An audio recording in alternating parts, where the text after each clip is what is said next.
Assalamualaikum warahmatullahi wabarakatuh. Halo semuanya, kembali lagi bersama kami.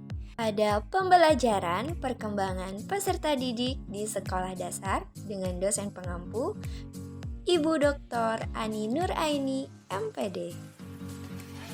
Pada kesempatan kali ini, kami akan membahas mengenai perkembangan aspek agama peserta didik di sekolah dasar.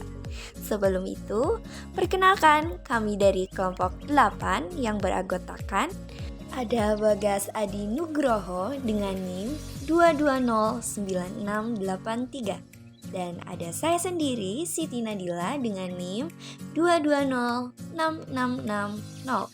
Dan yang terakhir ada Siva Ropiani dengan NIM 2205099. Perkembangan aspek agama pada peserta didik melibatkan serangkaian perubahan dan pertumbuhan dalam pemahaman, keyakinan, dan praktik keagamaan mereka. Faktor-faktor yang mempengaruhi perkembangan aspek agama dapat dibagi menjadi dua faktor, yaitu ada faktor internal dan faktor eksternal. Nah, yang pertama yaitu ada faktor internal. Nah, faktor internal sesuai dengan namanya, in yang berarti di dalam. Faktor internal ini berasal dari dalam individu yang meliputi keyakinan, nilai-nilai, dan pengalaman pribadi individu. Nah, untuk faktor yang kedua yaitu ada faktor eksternal. Nah, kebalikan dari faktor internal, faktor eksternal ini dipengaruhi oleh lingkungan sekitar anak, seperti lingkungan keluarga, lingkungan sekolah, atau bahkan lebih luasnya yaitu lingkungan masyarakat. Nah, di mana semua hal itu sangat mempengaruhi proses perkembangan anak, tentunya terutama dalam aspek keagamaan. Jadi lingkungan itu sangat berpengaruh penting dalam membentuk perkembangan pada anak, apalagi lingkungan keluarga yang paling dekat dengan anak. Kita akan membicarakan mengenai kematangan beragama pada anak. Teman-teman tahu nggak sih?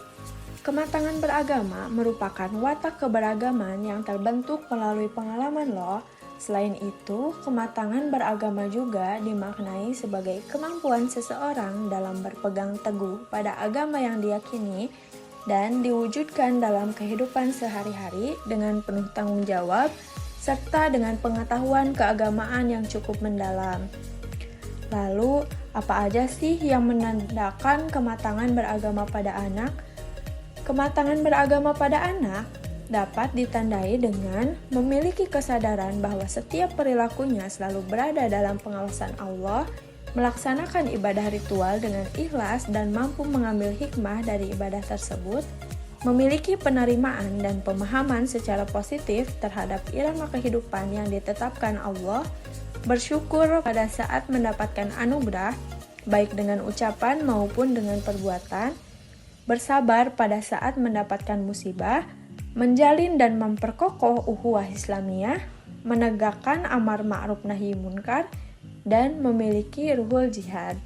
Selanjutnya, kita akan membahas mengenai karakteristik orang yang telah matang agamanya.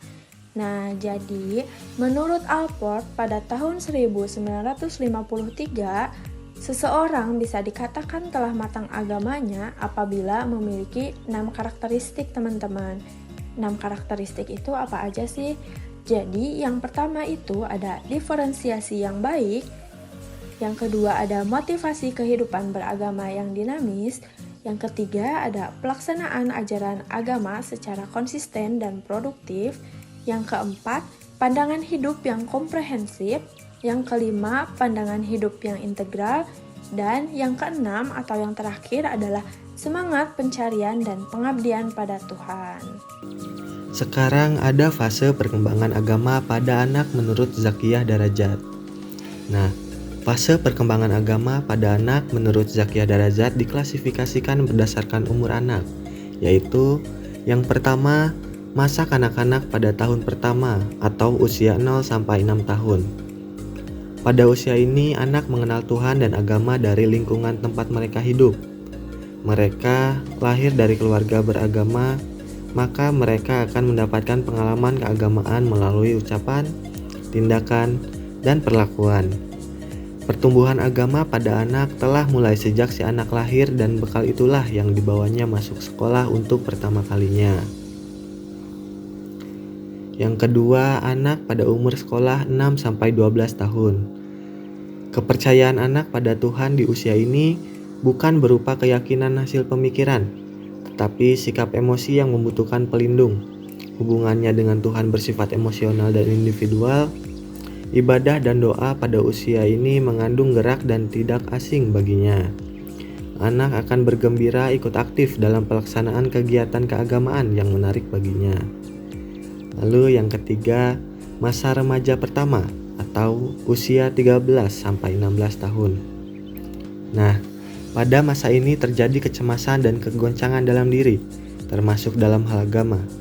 Kepercayaan remaja pada Tuhan kadang-kadang kuat, tetapi kadang juga ragu dan berkurang. Perasaannya kepada Tuhan tergantung perubahan emosi yang sedang dialaminya. Yang terakhir, masa remaja akhir atau usia 17 sampai 21 tahun. Kecerdasan remaja pada masa ini telah sampai pada menuntut agar ajaran agama yang diterimanya itu masuk akal, dapat dipahami rasional dan ilmiah, namun juga perasaan masih tetap memegang peranan penting dalam sikap dan tindakan agama. Nah, pada masa ini banyak terjadi kegoncangan jiwa. Sekian pembahasan yang dapat kami sampaikan, kurang lebihnya kami mohon maaf. Semoga bermanfaat untuk kita semua. Wassalamualaikum warahmatullahi wabarakatuh. See you!